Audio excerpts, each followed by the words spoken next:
kung mahilig ka magbasa, o yung young o young at heart ka. At kung tunay na mahal mo talaga si Mother Earth, may 3 books akong i-recommend sa'yo.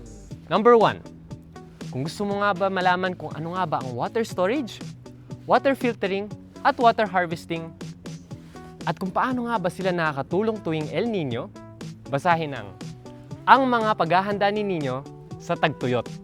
Number 2, bakit nga ba may problemang dulot ang pagtaas ng sea level? At paano makakatulong ang social media?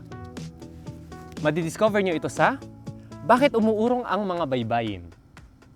For number 3 naman, ano-ano nga ba ang 10-step climate action proposal ng United Nations? At paano nga ba nakakatulong ang 10 steps na ito para maiwasan pa ang pagtaas ng temperatura ng ating mundo?